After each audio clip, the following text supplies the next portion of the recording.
Hi there. I am Jennifer Elizabeth Masters, and I'm a soul sculptor. I help you break the mold of past trauma and heartbreak so that you can have the life and business of your dreams.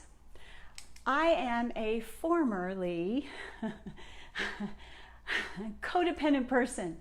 I used to jump from relationship to relationship. I was what you would call a serial monogamist.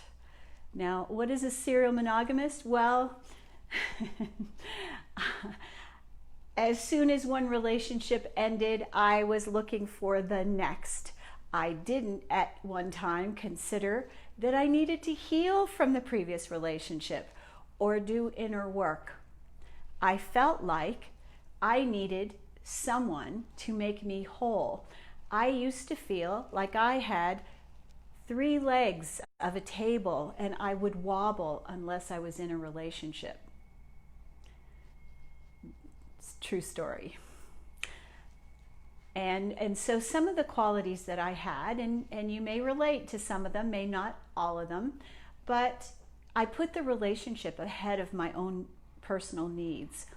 I put the other person, my partner's needs, ahead of my own. I would give up time out with my friends, family, or even exercising.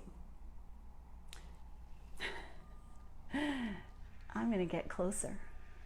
I think we need to get closer because this is kind of an intimate discussion. I needed validation from other people. I needed others, my partner, to tell me, "You're beautiful," because I felt ugly inside. I had little sense of worth myself. I looked to be filled up by the other person.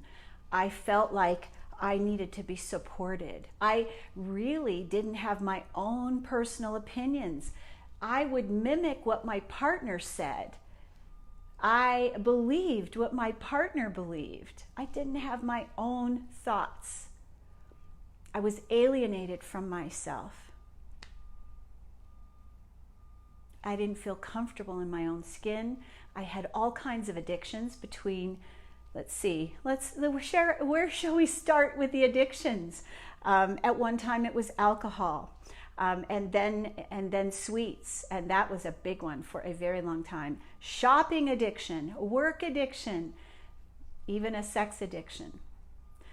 So all of these things are from codependency, and codependency is an addiction itself. It's an addiction to relationships. So I welcome you. I'm glad you're here. If you have questions about codependency, well, thank you, Chad. You're beautiful too. Thank you. Okay, so where does it come from? Because I think we need to understand, where does codependency come from? Does it come out of thin air? No, it doesn't. Thank you, Violet. Violet's giving me feedback. No, it comes from our upbringing.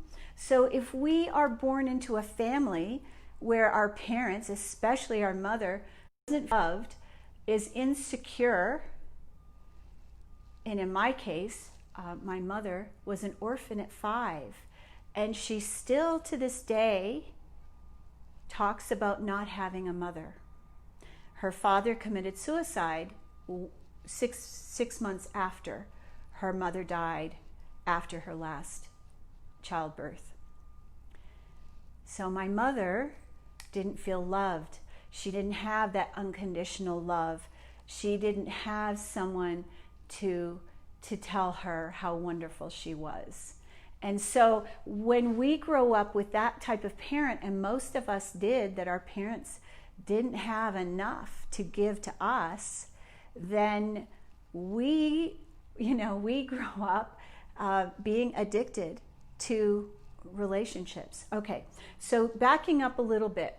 So our mothers should hold us, bond with us, and some of our parents, if we had a narcissistic mother like I did, our mothers didn't bond with us.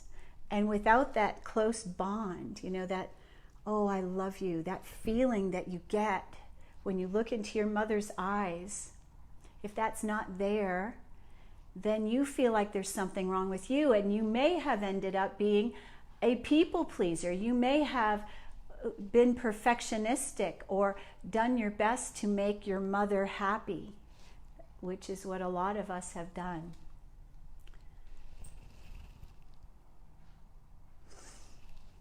Hi, love. Good to see you. Nice to see you from Ojai, Angela. So, what we need to do is fill ourselves up, and it doesn't come from another person. Our validation doesn't come from the world or someone outside of us. Our validation has to come from within. We need to validate ourselves. We need to love ourselves. And so, as I said before, all addictions, including codependency, comes from the same place. Does anyone know what that is? Okay, I'll give you a hint. It comes from us. It comes from rejecting ourselves. It comes from, well, mommy didn't love me, so I'm not good enough. I'm not worthy. I'm not deserving. I'm not intelligent. I'm not beautiful. All of these feelings of not being worthy and deserving and enough, it compresses our auric field. We feel helpless and powerless. So we have to fill our own cup. And one of the things that happens too when we're in a self-love star, that's absolutely right. We have to love ourselves, but where do you start? So what I'd like you to do is just think about, what are the words and the phrases that you say to yourself? What are you saying to yourself on a regular basis? Are you telling yourself, oh boy, I should have known better.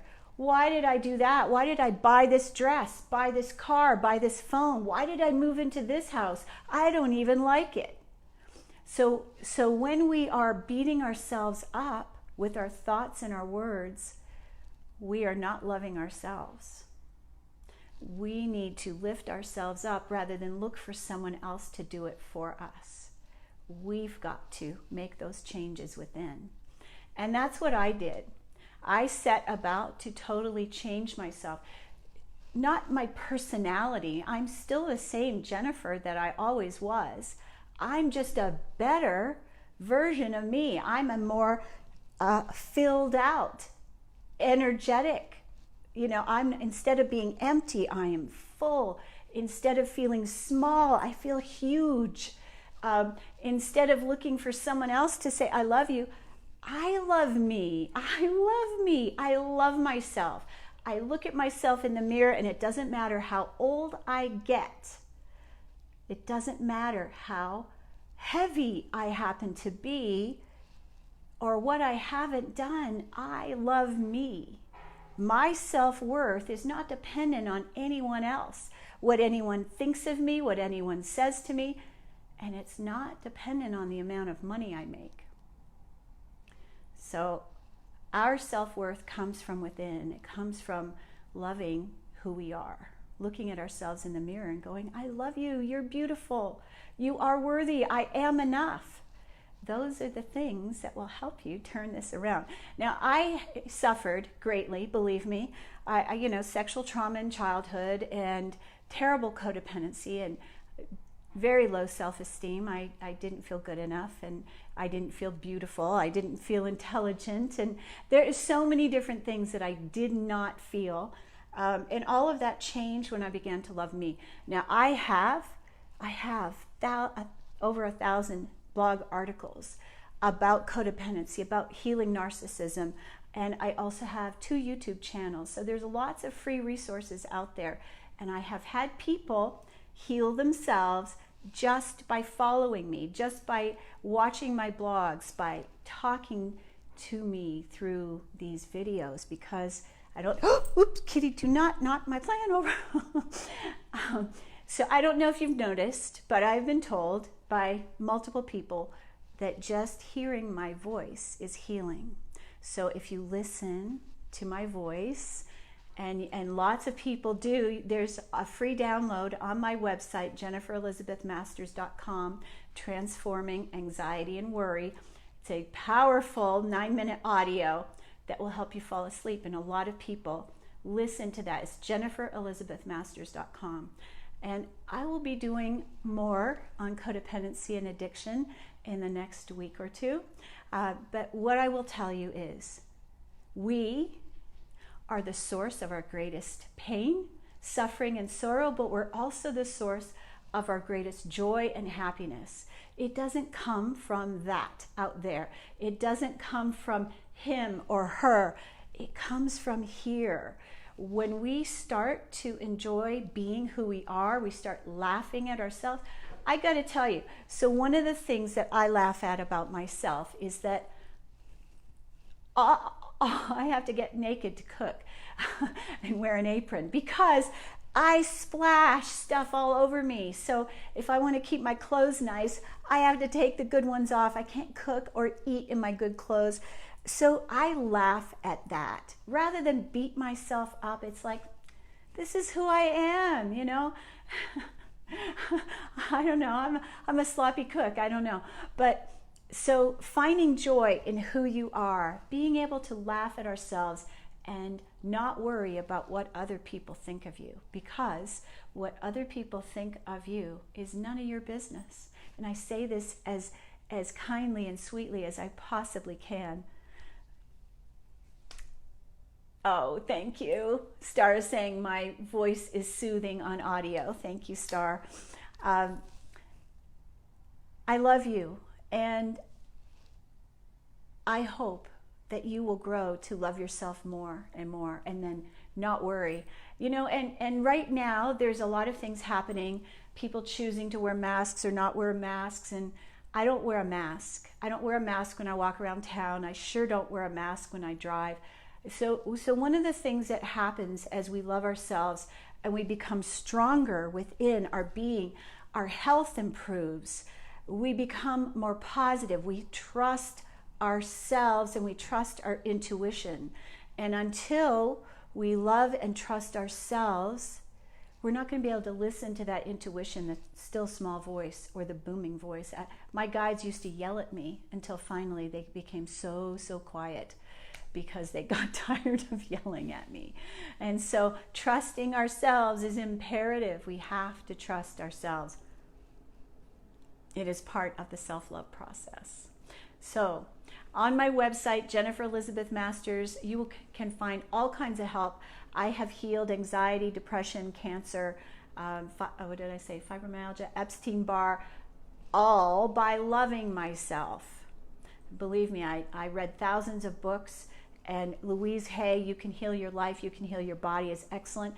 But I've also written my own, Orgasm for Life, Odyssey, Victim to Victory, Sacred Relationships. So my books are on Amazon, and reading my books, especially that Odyssey, Victim to Victory, it is the story of how I transformed my life. And at the end of each chapter, there is a vibration where I was at vibrationally and what my lesson was in each chapter. It's kind of a helpful book to help you transform. So I love you. Thank you for being here. And if you enjoyed this video, I hope you'll share it with your friends. And again, enjoy my free download, Transforming Anxiety and Worry, at jenniferelizabethmasters.com. Sending you a big energetic hug today. Remember, you are the one that can change your world one heart at a time. So the more that we love ourselves, the more we raise our vibration, the more we help to raise the consciousness of this planet, so that things become so much better here. I love you. You can do it. If I can do it, you can too. Thanks for watching, everybody. Much love.